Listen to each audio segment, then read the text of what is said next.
Alors vous avez dit aussi dans cette interview, vous avez dénoncé les dirigeants africains. Oui. Vous dites les dirigeants se taisent et quand les dirigeants se taisent, le peuple rampe. Oui, je dis quand les dirigeants baissent la tête, le peuple se met à genoux. Donc l'Afrique ne peut pas se contenter de rester à genoux. C'est 54 pays, c'est une jeunesse formidable. Donc tout ce qu'on regarde comme nos défauts d'aujourd'hui pourrait devenir des atouts. Ça dépend l'angle d'approche. Et moi, je voudrais dire à la jeunesse africaine de guérir de sa mémoire. Le ressentiment, ce n'est pas un projet. Le ressentiment, ce n'est pas un avantage. C'est un frein à tout ce que vous pourriez essayer dans votre vie. Le ressentiment vous retient, vous restreint, vous limite.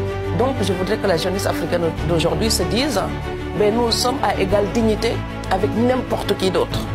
Et que ce troisième millénaire, il est aussi le nôtre. Et je ne peux pas le passer avec un statut de victime. Je ne suis pas que cela. Avant l'esclavage et la colonisation, l'Afrique avait aussi une histoire et des valeurs à défendre. Et quand on regarde les vraies valeurs, eh bien, elles sont toujours universelles. Donc je voudrais dire à la jeunesse africaine, levez-vous et appropriez-vous votre destin. Il ne faut pas que le passé vous possède.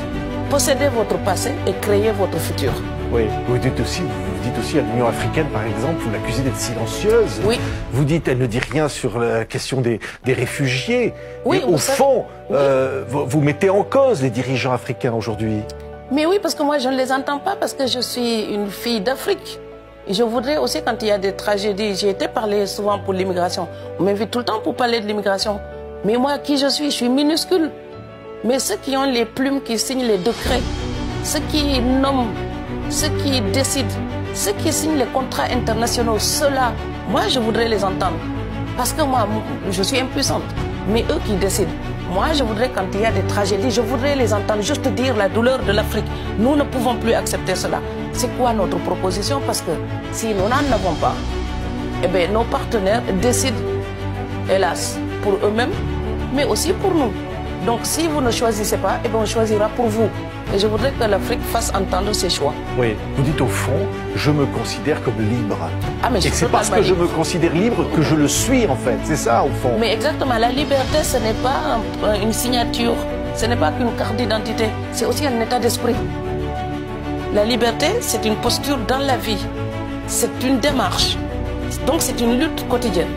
Et moi, je me vois comme quelqu'un de libre. Et aussi, de manière purement factuelle, moi, je suis née en 68 au Sénégal. Le pays était déjà libre depuis 1960. D'accord? Les Aimé Césaire, les Senghor, les Cheikh Anta Diop, les Blaise Diagne, les Gaston Berger, tous ces gens-là ont lutté avant moi. Mais de quel droit pourrais-je aujourd'hui invalider leur lutte et me dire que ce qu'ils avaient à faire, eh bien, c'est à refaire? Mais non. Ils ont affronté leur époque. J'affronte la mienne. Ils luttaient contre des colons. Eh bien, moi, je lutte contre les passeurs de l'immigration. Je lutte contre ceux qui exploitent l'Afrique aujourd'hui et ne payent pas leurs impôts ou ne payent pas les ressources de l'Afrique au juste prix. Ça, c'est mon combat d'aujourd'hui. Oui. Eh bien, les aînés, ils ont fait leur combat.